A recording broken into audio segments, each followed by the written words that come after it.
Federation of resident doctors association ने बीते दिन मंगलवार को ऐलान किया कि वह अपनी हड़ताल वापस ले रहे हैं। हालांकि दिल्ली की एम्स और सफदरजंग अस्पताल समेत कई अन्य अस्पतालों में तीसरे दिन भी हड़ताल जारी है।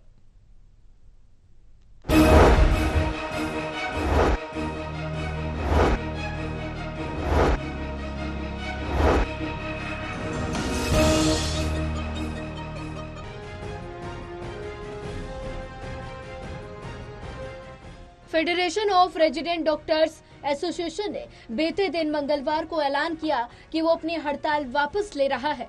फोडा ने ये ऐलान केंद्रीय स्वास्थ्य मंत्री जेपी नड्डा से मुलाकात करने के बाद किया।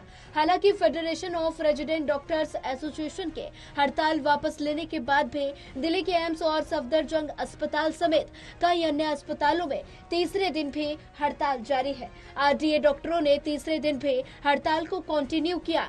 सफदरजंग अस्पताल में आरडीए हड़ताल कर रही है। सफदरजंग अस्पताल के रेजिडेंट डॉक्टर अपनी मांगों को लेकर अड़े हुए हैं। हालांकि हड़ताल के बाद भी सफदरजंग अस्पताल में इमरजेंसी सेवाएं, ओपीडी सेवाएं सुचारू हैं। अस्पताल में लोगों का इलाज किया जा रहा है, लेकिन कुछ हद तक रेजिडेंट डॉक्टरों के हड़ताल से ओपीडी सेवाओं पर असर देखने को मिल रहा है। फोडा के ऐलान के बाद तीसरे दिन कई सरकारी अस्पतालों ने अपनी हड़ताल खत्म कर दी, लेकिन दिल्ली एम्स, सफदरजंग अस्पताल, आरएमएल, इंदिरा गांधी हॉस्पिटल द्वारका समेत कई बड़े अस्पतालों में ये हड़ताल जारी है।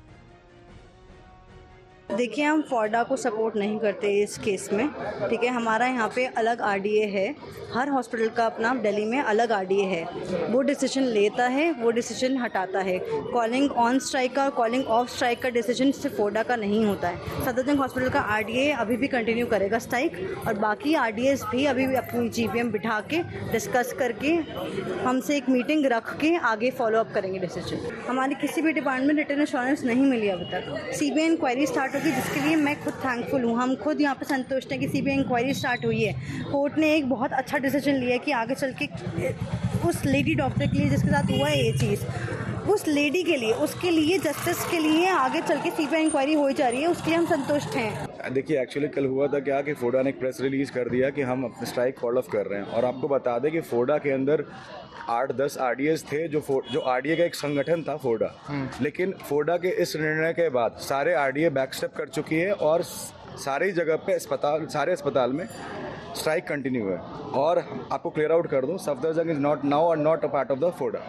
पहले हम लोग फोडा के साथ खड़े थे क्योंकि एक डॉक्टर्स यूनिटी थी, डॉक्टर्स यूनियन था, इसलिए हम एक कॉमन एजेंडा, एक कॉमन मोटो के लिए हम साथ में थे, जो हमारा कॉमन मोटो था। लेकिन जब कल के इस फोडा के बाद हम फोडा को बहिष्कार करते हैं और हम फोडा के निर्णय को हम नहीं मान रहे और हम स्ट्राइक कंटिन्यू कर रहे हैं। सफदरजंग अस्पताल के डॉक्टरों ने बताया कि जब तक हमारी मांगे पूरी नहीं हो जाती तब तक हम हड़ताल जारी रखेंगे। फोडा के हड़ताल खत्म करने के ऐलान से हमें कोई फर्क नहीं पड़ता। हमारे अस्पताल का अलग रेजिडेंट डॉक्टर एसोसिएशन है और हमने और अन्य अस्पतालों के रेजिडेंट डॉक्टर्स एसोसिएशन से बात कर हड़ताल को जारी रखा है। अभी कुछ देर बाद हमारी जनरल बॉडी मीटिंग होगी, जिसमें हम फैसला लेंगे कि आगे हमें क्या करना है। डॉक्टर्स ने कहा कि जिस तरीके से आए दिन कोई ना कोई डॉक्टर पर हमला होता ही रहता है, अब समय आ गया है कि जल्द से जल्द सरकार सेंट्रल प्रोटेक्शन एक्ट लेकर आए ताकि डॉक्टर्स पर हो रहे हमले को रोका जा सके। डॉक्टर्स के लिए जब तक सुरक्षित माहौल नहीं होगा तब तक हम काम कैसे कर पाएंगे। टोटल टीवी के लिए शाहनवाज खान की रिपोर्ट।